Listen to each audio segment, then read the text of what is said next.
Hi guys, welcome back. This is Daria Bello.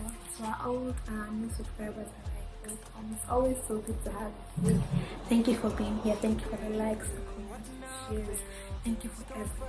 I really appreciate it. So today's video is on covenant and restraint. Have you ever been in a place where or organization where you're not allowed to work for your competitors after a regulated organization? That's really command and restraint of trade. So essentially it's a term in an agreement, in employment contracts, where the employer stipulates that the employee is not allowed to work for competitors or to share trade secrets with other organizations. So that's basically what command and restraint of trade is.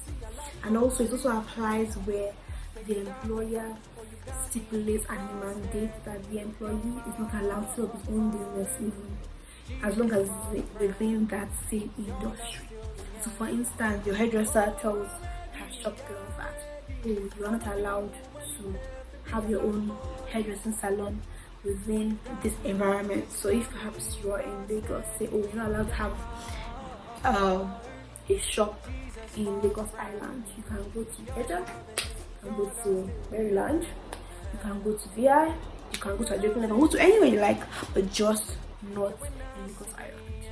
So that's basically what it is. So the purpose of a covenant and restraint of trade is essentially to safeguard the interest of the employer, and so it is to protect the trade secrets and to prevent competition with other rival companies. That's basically the purpose of these covenants, these terms in the agreement. So at common law, all covenants and restraint of trade are prima facie unenforceable because the law believes it to be slightly strange that one would limit a person's livelihood for the sake of your own business growth or business success. And so at common law, it is unenforceable. But then the law begins to take into consideration its reasonability. So how reasonable it is will now determine whether or not it's enforceable or not. You understand? So if it was even supposed to be enforceable, if it was reasonable, the court would have to analyze a couple of things. First of all, it must be that there must be some proprietary interest that the employer is trying to protect. It must not just simply give that sort of restraint in trade for his own selfish interest or just in order to create false scarcity.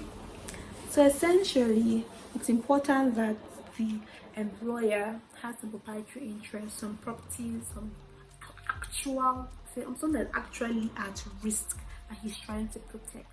And so it must not simply be for profit making or to because he doesn't want any form of competition. Because competition is good. It's good to have competition. That is healthy.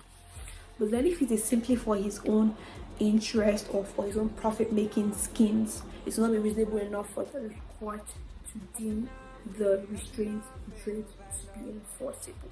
So there must be an actual interest that is at stake that he thinks that he needs to protect. You understand? Also on the topic or subject of reasonability, the reasonability must be reasonable to the location. And so, like the example of your hairdresser or tailor or whoever you're working with, and the person says, oh, you're not allowed to work in Lagos. Lagos is a huge place, or Ibadan. Those are huge places in Nigeria. And so it's unreasonable to forbid somebody to work in an entire state under the guise of covenant and restraint of trade.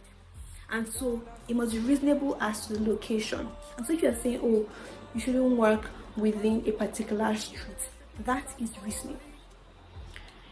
We say, okay, if we said, oh, don't work in Nigeria, that is much too excessive, and the court will not deem that to be enforceable. And so it must be reasonable as to location, but also be reasonable as to time. So economic restraint of trade also applies to time, and so it applies to time in the sense that if the employer stipulates that the employee is not allowed to work with competitors, rival companies, for perhaps a 2 month period. Is that reasonable or not? That will be on the court's responsibility to determine that, but it must be reasonable at the time. Saying, oh, don't work for rival company for 10 years, that is much too excessive. How do you want the person to feed? So it must be reasonable as to location, as to type.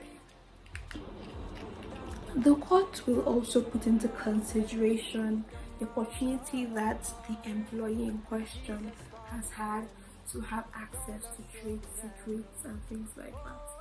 And so if perhaps the person in question is maybe your most senior worker, has worked with you for 20 years and your organization is 25 years, that person is obviously privy to a lot of the going-ons of the company. That person is obviously very in tune with how the business works. Maybe he even has contact of your customers, of your clients.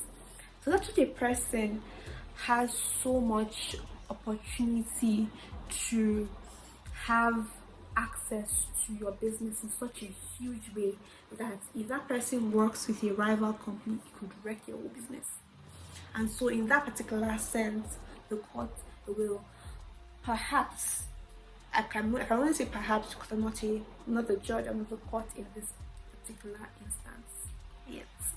But the court will perhaps lean into making that particular covenant restraint of trade enforceable based on the level of time that person has spent with you to be able to be privy to your trade secrets, your customer relations, your customer contacts, things like that are very essential to the success of a business. So a very important case to the whole subject of covenant restraint of trade is the case of Homelis versus Leventis Tech Motors. So yeah, that's about it. Don't forget to like, comment, subscribe, and share. I'll see you in the next video. Also, have any questions, put in the comment, I'll attend to it. Thank you so much for being here, and I look forward to the next